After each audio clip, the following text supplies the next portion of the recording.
You grew up surrounded by forest in Denmark, and then you decide to get into whittling wood. Next thing you know, you're studying design and furniture making in the Danish style. A little bit later, you move to the United States. You start to experience what home life is like in the US versus in Denmark. Which one's better? This is one of my favorite conversations that I've ever had. Let's get into it.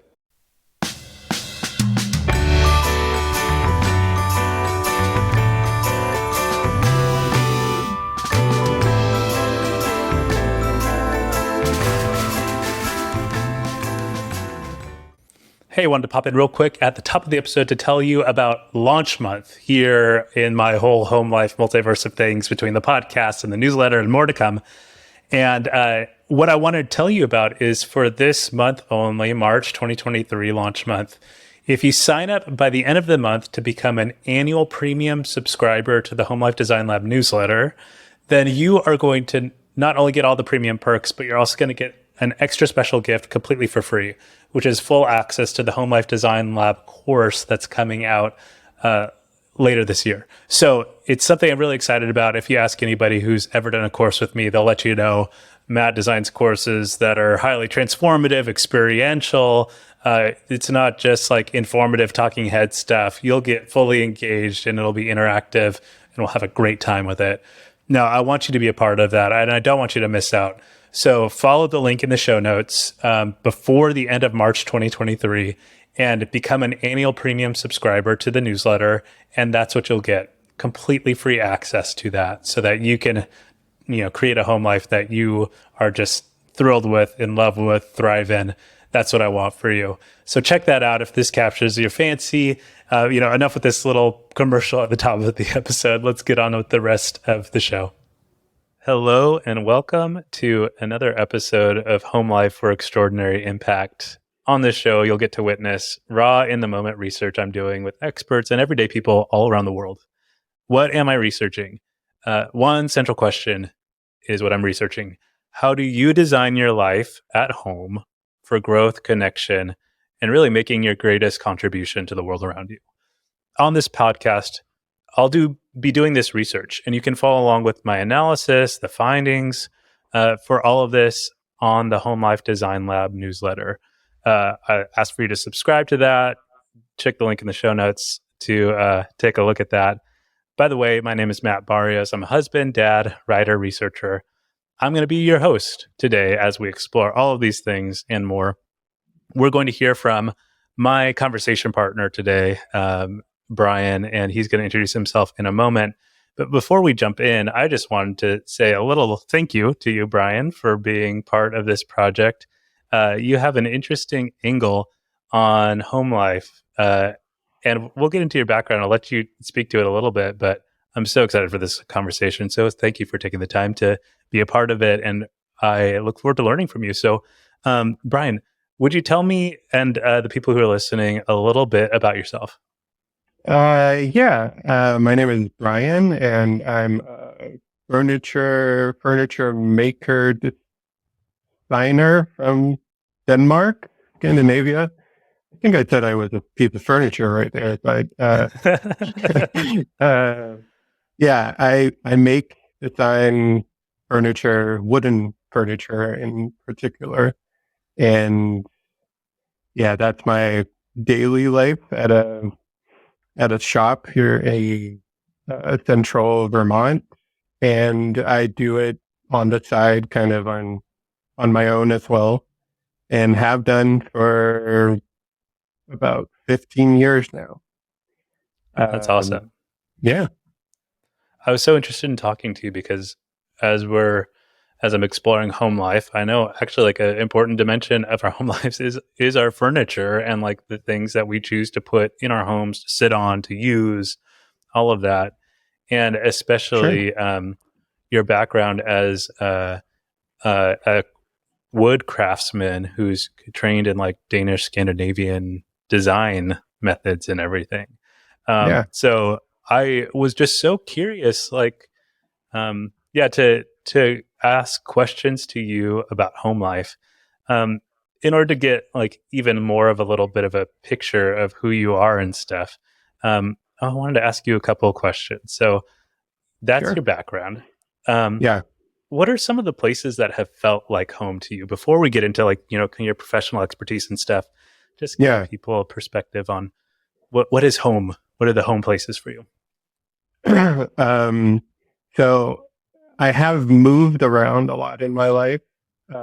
Even as a kid, my parents moved like every 2 or 3 years. My dad was a very restless person. Um, but when I think about home, it's always like the picture that pops in my head is like our first home when I was a small kid. We lived there for about 6 years, I think, and it was kind of a weird, um, like a weird little thing we had going. My dad was a deacon at a church, so it was like part home, apartment, house type thing, and then the other half was a church, and then we hosted all the speecher like preachers, guest speakers, and whatever would come to the church. They'd sleep over in an additional apartment in the place, and yeah, we'd feed them and take care of them while they were there. But that's definitely one. Like I just remember spending a lot of time in the kitchen with my mom, and Hmm. that's the image uh, of home. And and there's another place. Uh, we didn't have a lot of money when I was growing up, but for a short while, we owned a house in the countryside, and that was like in the middle of nature, basically. And that all also is like a strong home feeling that I feel we somehow kind of replicate now. We're in Vermont and live in a rural place with trees all over and all around us. So that's uh, like how I prefer to live, I think. Hmm. It kind of no surprise there in some ways. You, as a wood craftsman, to be surrounded by forest. Yeah. You're literally in your element. Yeah. Uh, so a few things I want to follow up on, because that sounds very interesting to hear about your dad. You said like he's kind of a restless type who wanted to move around a lot, so that led to you Yeah. all transitioning to lots of living environments, right? Um, One of the things that I'm exploring is the way, the feeling of home can be Yeah. many places, right? Yeah. What what are some of the through lines through the different places you've called home that have always felt like, oh, this is home for me? Yeah. That's a good question. I actually, I feel like I've lived a lot of places, but most of them I have not had a home feeling. Hmm. Uh, I, I, it's, well, I've lived a lot on my own through the years, and I feel like home is a thing you do together. Um, it doesn't feel like home when you just walk in the door by yourself and put your stuff away to be with yourself. It's in those years where I've lived alone, the feeling of home is kind of a thing that comes to me when I'm then maybe hosting a dinner and inviting people into my home. Um, yeah, so I wouldn't say there's a through line per se. It's definitely like um, there is an element of like trying to feel comfortable wherever you are, and I do that by bringing.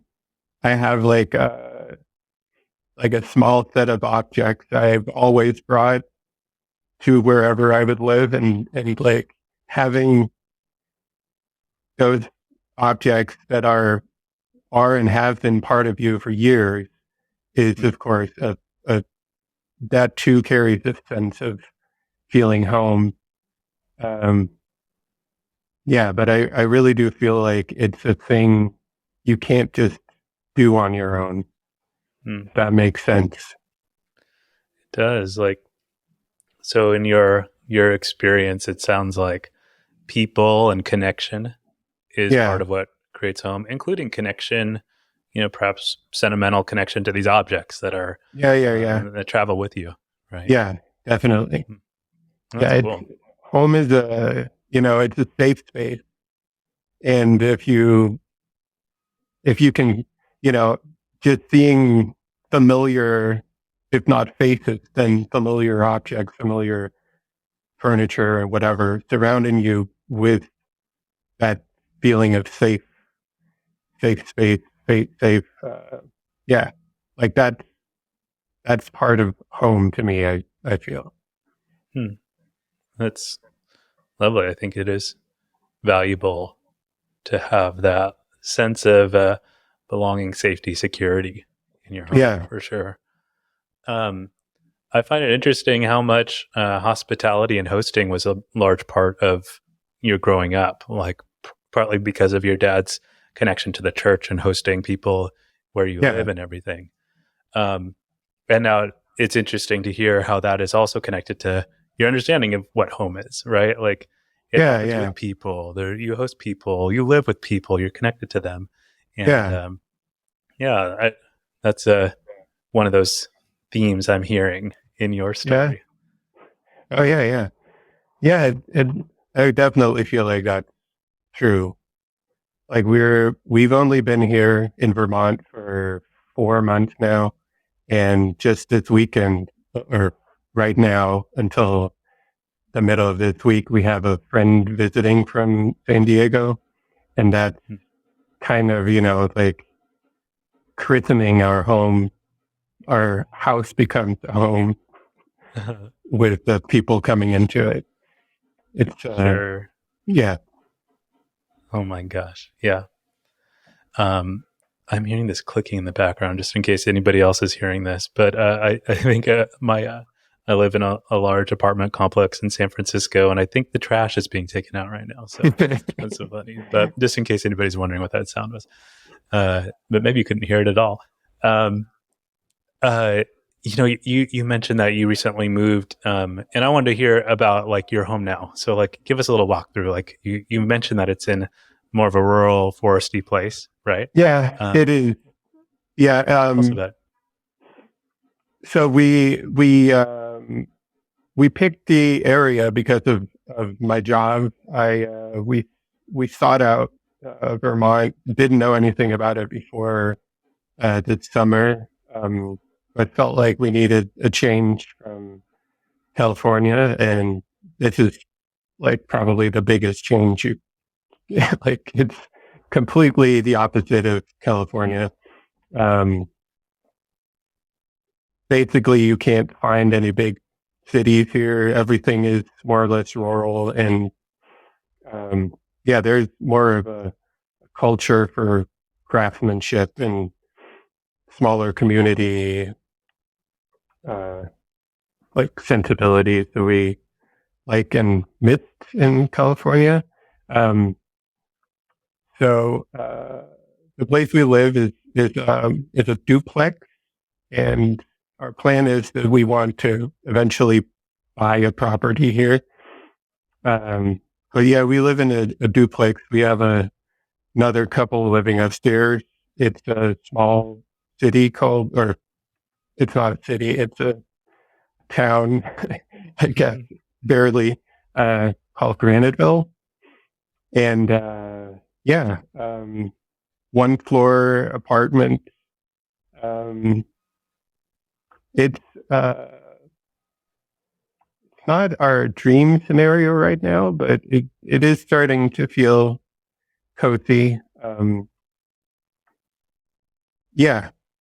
So do you want me to tell you a walkthrough of the where Yeah, we that'd be awesome, actually, because I love hearing like, what does the environment feel like? As if like me and the people listening are like, oh, we just got invited over to Brian's house. Like what, yeah. what would we experience walking through the door?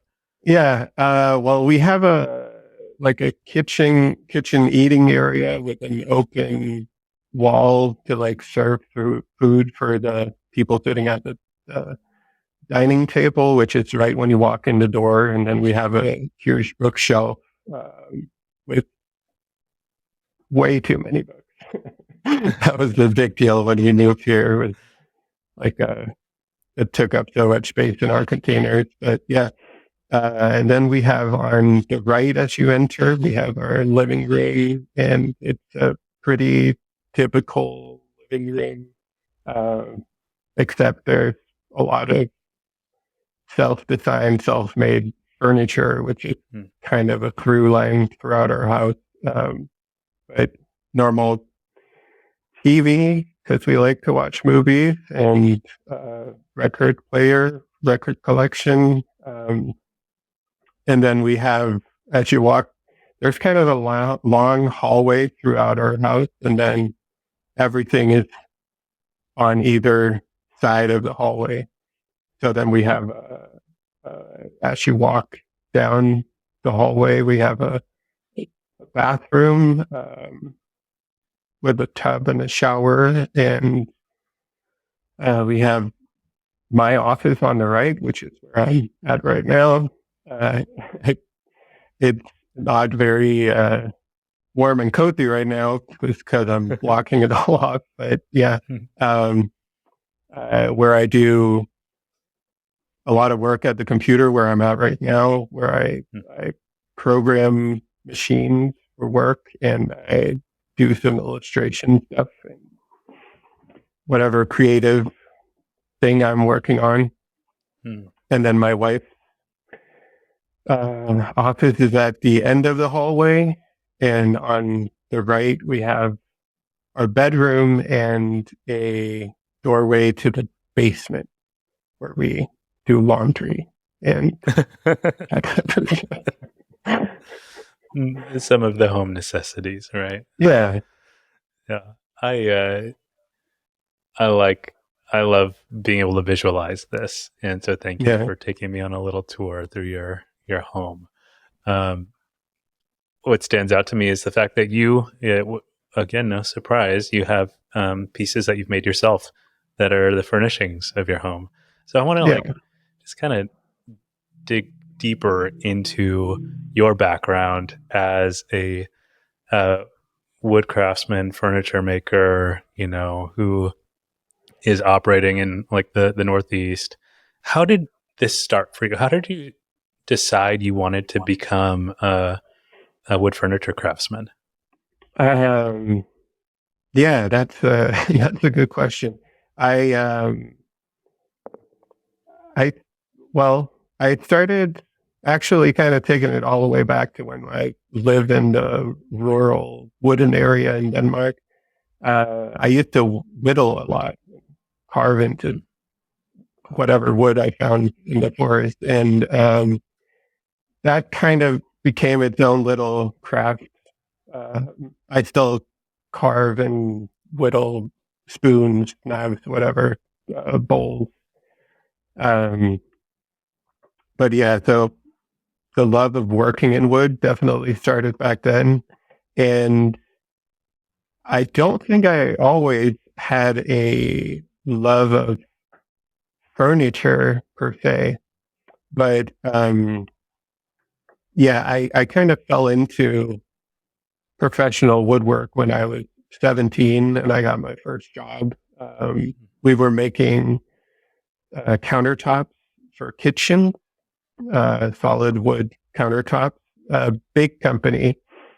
And I worked there for a number of years until the financial crisis of 08, 09 happened.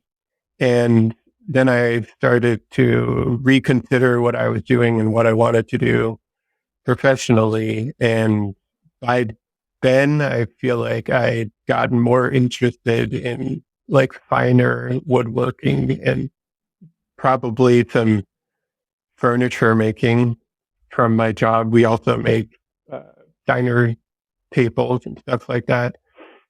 And then I moved to Copenhagen. I had a girlfriend back then who had a job we moved there for. And I was kind of roaming through life, not really with any sort of direction. And then I enrolled in a school over there, and that was a process of like 4 years. The way it's set up in Denmark, you go back and forth between school and apprenticeship.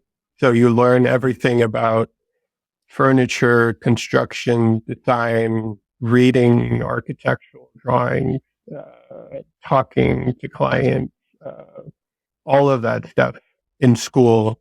And then you go out in a workshop and you learn all of the things you need to know to actually work with your hands, work with machines, and how to work with wood, because it's a complicated material. It's a continuously living material. Like it never stops expanding and detracting throughout time. So there's a lot to understand about working in wood. So yeah, with that, all of that combined, you end up having a final exam, making a final product, and yeah, then you start your work life.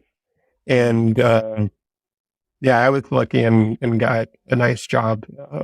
Ended up being in charge of a furniture line in Denmark.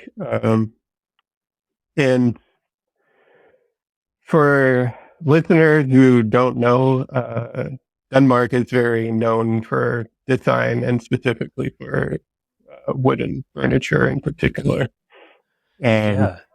I wanted to because I feel like that's actually one of the things that I hear about kind of Danish and Scandinavian design in particular is especially its like unique capabilities with woodwork especially, and I also think it grows partly out of there's these cultural pieces to Danish Scandinavian life that really seem to value home, at least like from an American perspective, yeah, looking in, you know.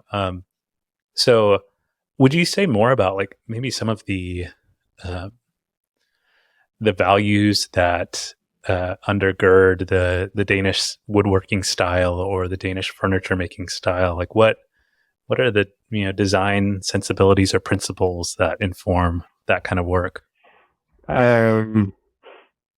I would say, well, probably the biggest factor in Danish design and woodworking and yeah, furniture in general is that it's very simple. It's like a minimalist. Like when you see a piece of furniture, it's easy to see the lines. Like it's clear, simple lines mostly.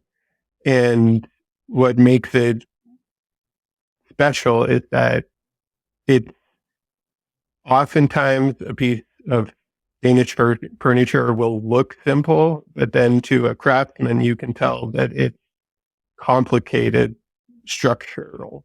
Like it's we're known for having beautiful, sleek designs and complicated joinery styles. Like the way the wood is put together is not simple, though it might look simple. It's pleasing to the eye and uh, sophisticated, I guess, Mm-hmm. would Yeah, be something a that could appear so simple on the eye, on the face of things, is actually it's possible that it's that simple because of how complex the craftsmanship is. It sounds like, yeah, yeah, and hearing the amount of training that you've put into learning all of that and everything. Uh, you know, maybe play with this thought with me and extrapolate it. sure. So, like that sort of value for simplistic furniture design. How do you think that plays into the Danish approach to home life? Do you see any connections there?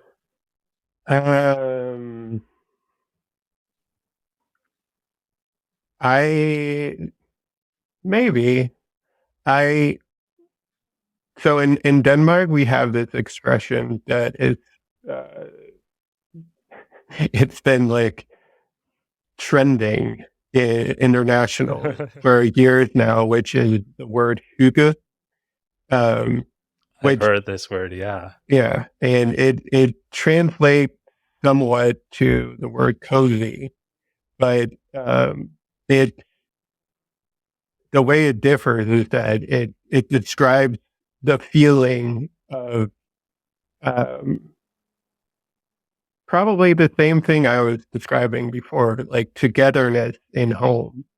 Like that is Hmm. hygge. Like you're warm and cozy. You're spending time with the people you love. You're feeling safe. You're looking at a fireplace. You're listening to nice music. Like all of these things brings you this feeling of hygge. And I will say, like in American homes, like going all around this country and meeting people, the Danish homes are generally, I will say, they're not as cozy as the American home.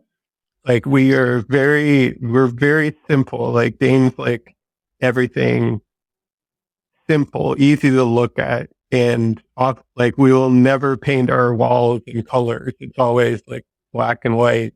The art, it's probably gonna be a shade of gray. So it's very cold. Hmm. And then people bring the feeling of hygge or coziness to the home. Hmm. So it's different. It's like I feel like Americans are very good at decorating, at least some people. I'm not going to generalize there, but some people are very good at decorating, feeling at home, like being very welcoming. Danes are definitely not as welcoming as Americans are, and I feel like Americans are very good at feeling cozy at home. Like I've never worn sweatpants and sweatshirts at home before. You're always very like casual, but still nicely dressed at home, even when you're relaxing in Denmark. So Hmm. it's very different. Um, so the simple design might I don't know if it makes the home cozier because I don't really feel it does, but the people bring it. If that makes sense. Mm-hmm. Yeah, as you're describing the the Danish home, sleek lines, grays and blacks and whites, and Yeah, this like wood, um, wood furniture. It almost sounds like an empty canvas, yeah, and it's actually perhaps the people, as you're describing, who bring the life and color and painting yeah, to it. That's like a metaphor that comes to mind. Does that ring true to you, or what would you yeah. say? I would say that's true. It is. That is true. We. It's definitely. Yeah, yeah. That's good. Yeah. And then we host each other, make food, sit down. The candles come out when the guests are there. That type of stuff. You bring The out candles. the. Yeah, I feel like that. Or like whatever you put out on your tables. I feel like normally when you walk into a Danish home, everything is clean and cleaned up and clean surfaces, everything. And then the guests come and people are good at like decorating, putting out candles, they're putting out, making it nice with flowers or decorations or stuff like that. Hmm.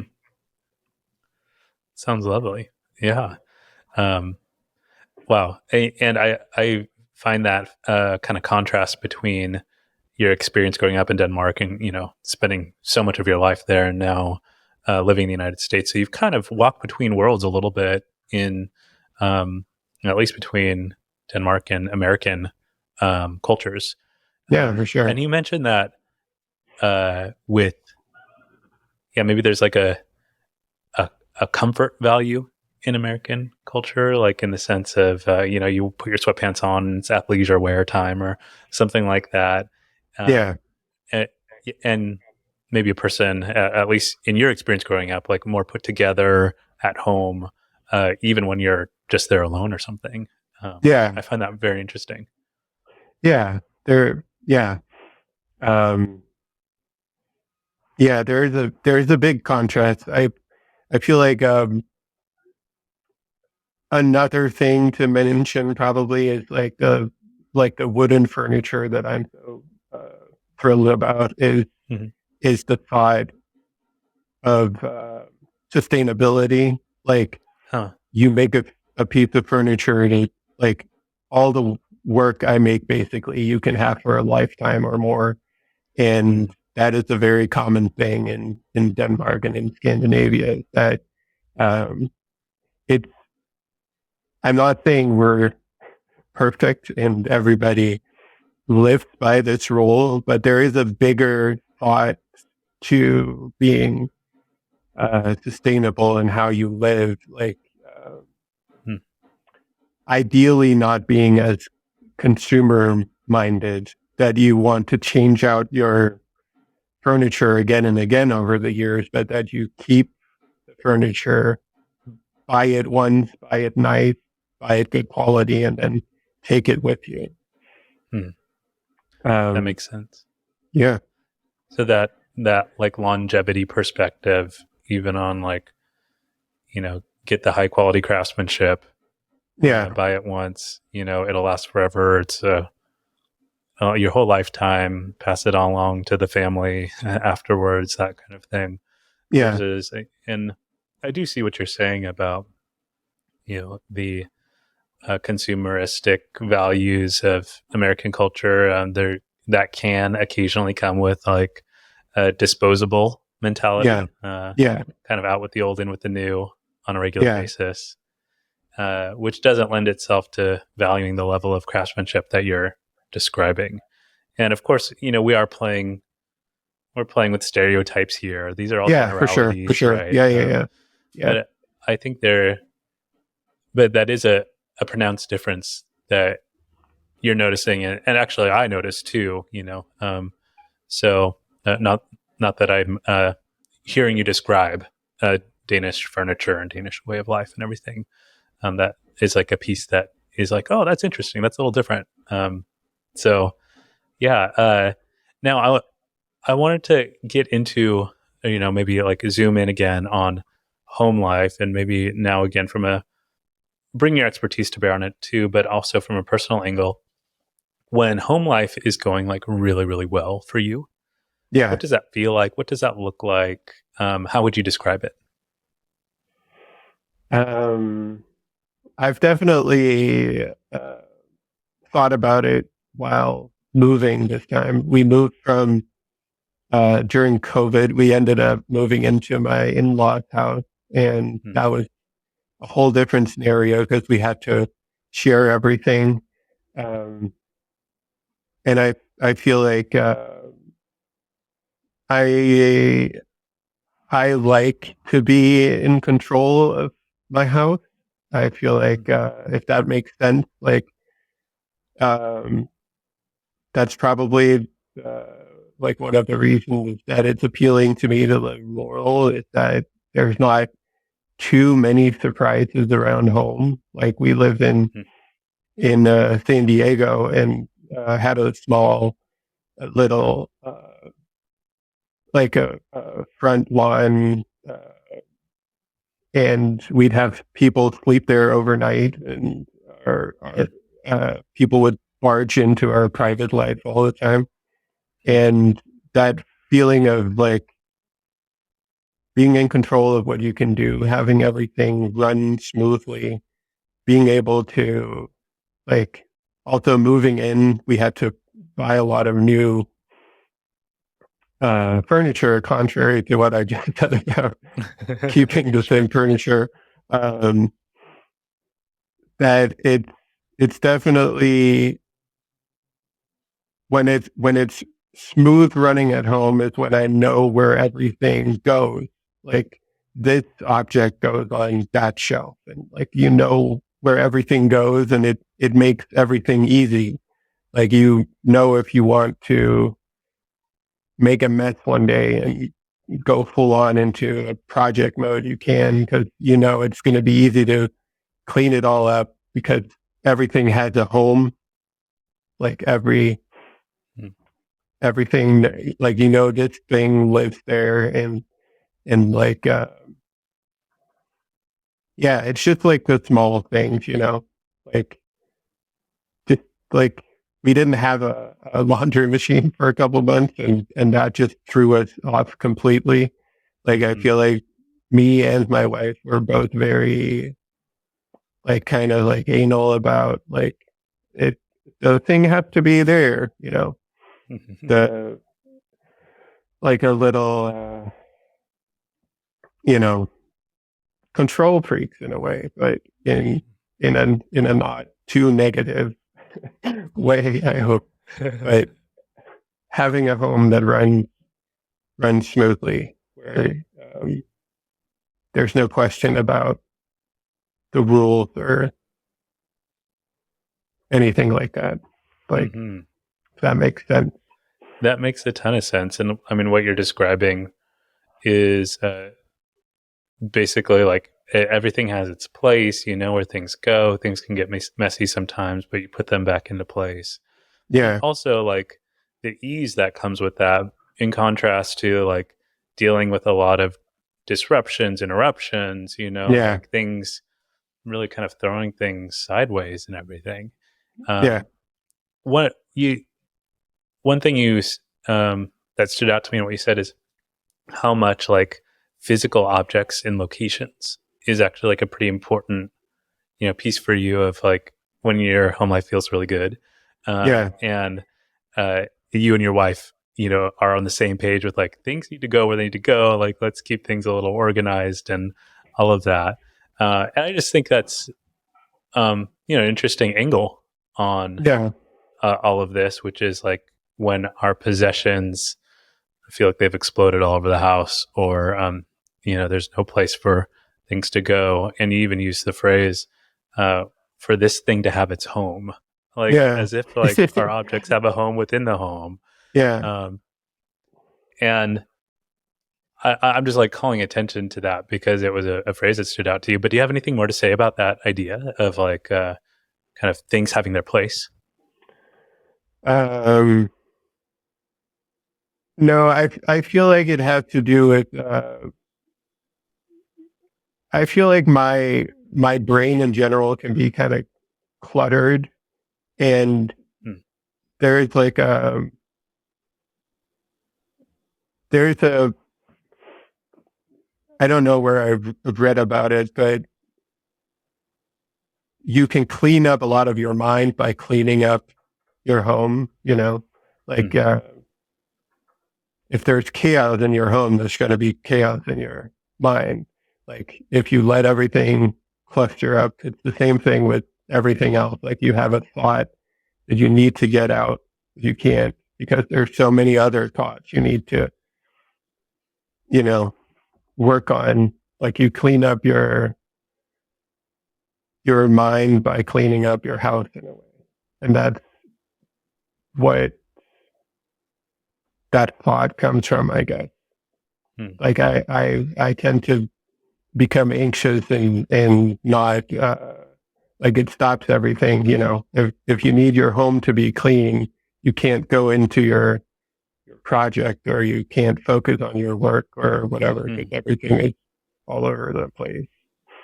So yeah, I guess I'm just repeating myself, but that's Wow. the thought.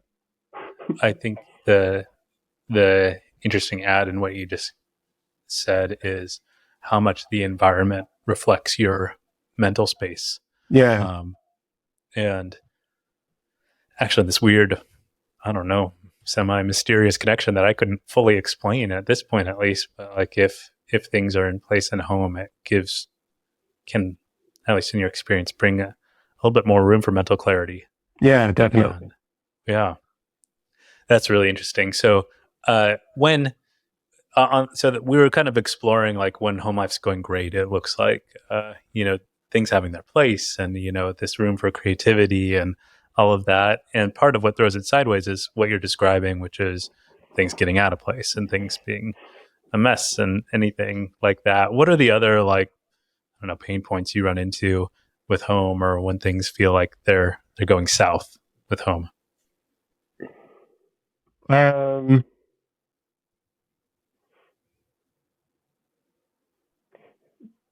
I guess that's sort of the same, but it's like I lived with my wife, and definitely like we're normal people who don't always think alike and sometimes have arguments or whatever. Not that that's a big part of our life or anything, but we're human, and that's sort of the same thing. Like it's sort of the reverse thing. Like then you have the messy mind because you can't get out of whatever thing that's bothering you until you eventually work it out. Like you clean that up too. So it's like the opposite thing, like putting the things in the right spots. You need to work things out between you. That's definitely a thing that will make me lose the feeling of home. But I guess that comes back to having a safe space, and not that I don't feel safe around my wife, but like having an argument or like bad energy in your home. It can, it can be anything else really.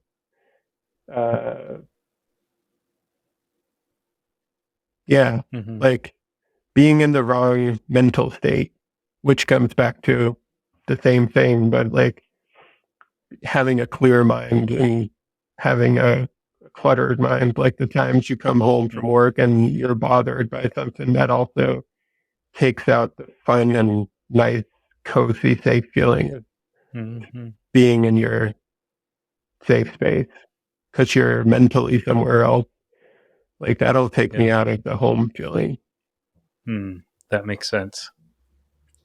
All of it, is like so interconnected.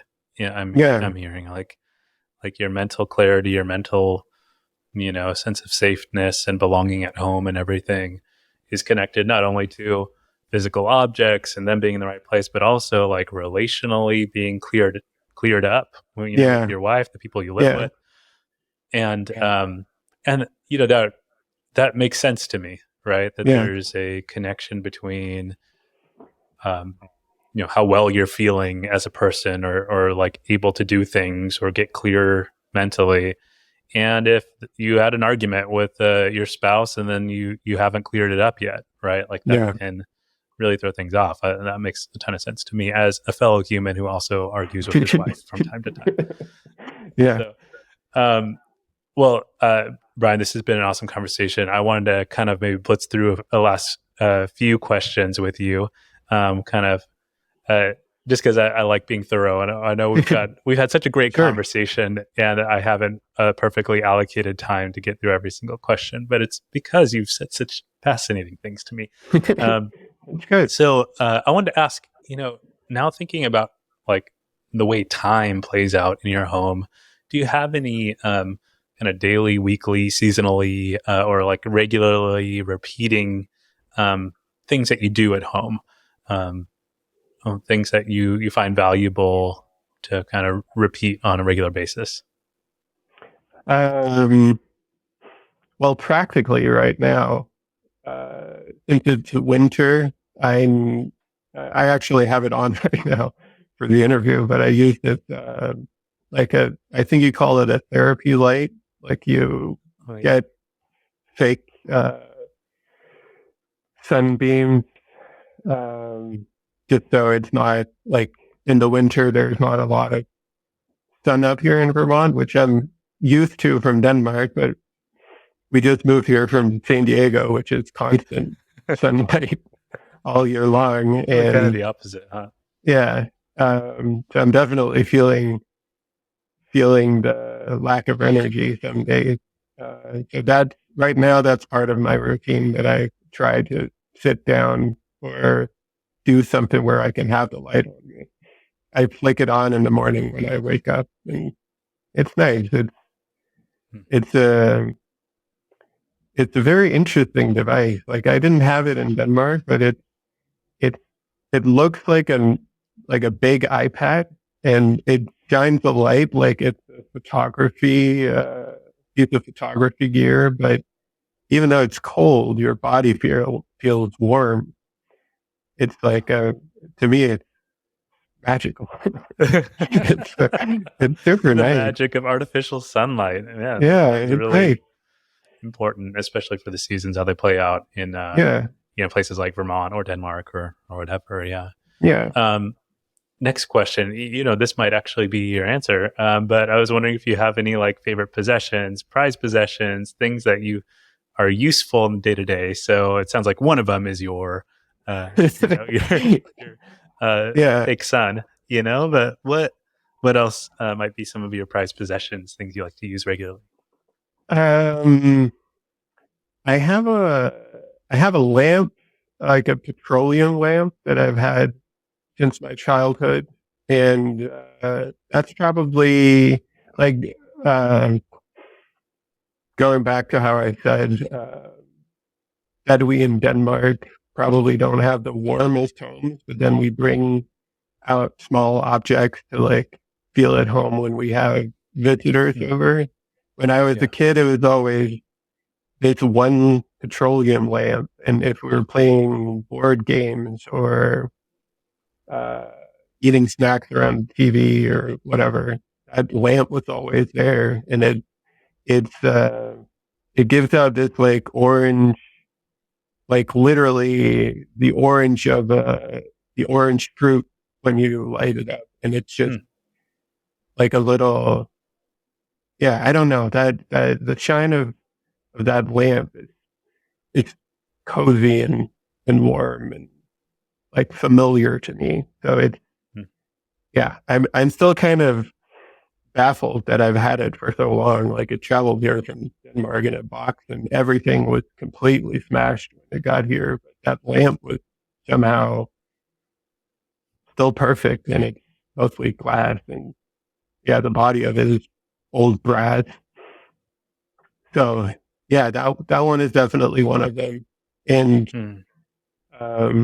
like of the things I use on a daily basis that I treasure, it's kind of like self-involved, but like the stuff I make around the house, like I said, I make small spoons and whatever, and Hmm. just using those things and wearing them down and giving them character and patina over the years. That's Hmm. the thing I'll always enjoy.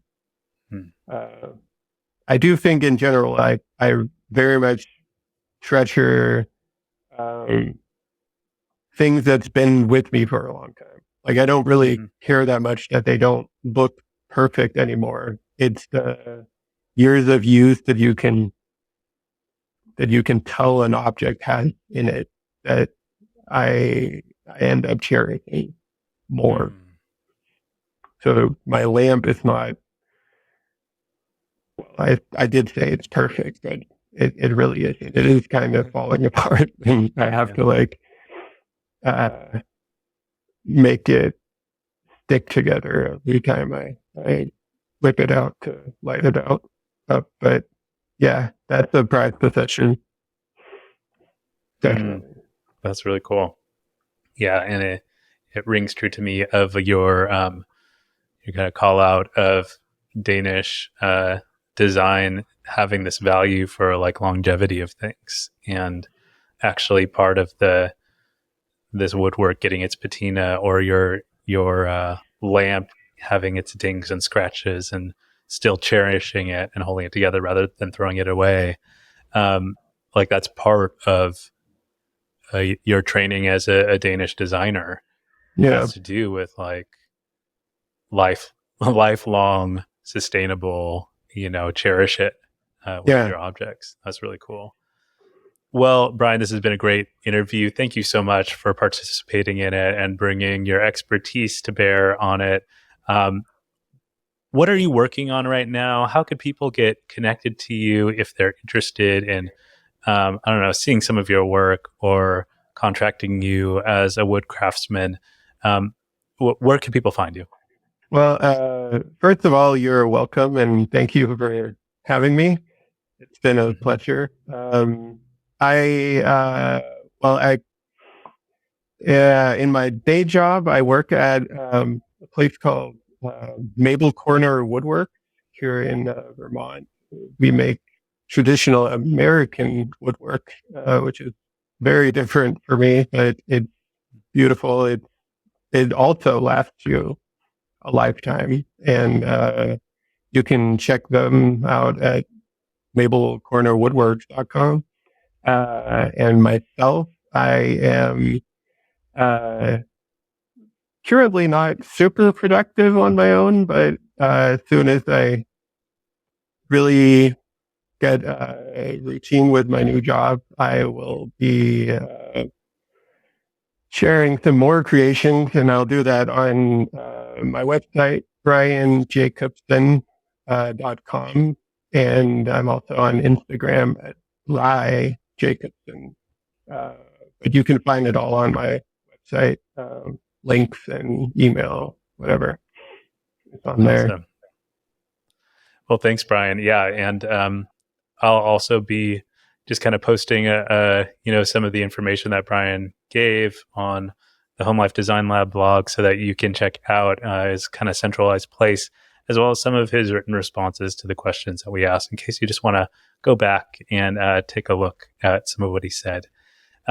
Thank you again, Brian, and thank you everybody who has listened. We hope that this has been an intriguing conversation with you. You'll be able to take a look at, putting this in the scheme of my grand project with all this. I'm really investigating what it takes to create a home life that's marked by connection, growth, and making your greatest contribution. We got to look at it from this angle today. And what I'm going to be doing with this interview is doing some kind of deeper analysis of it in the style of design research, in order to see what are some of the themes that stood out in this conversation, and then applying that across all the conversations that I'm having with other people, in order to discover, what does it take to design a home life that you love. So you can follow along with that at homelifedesignlab.com.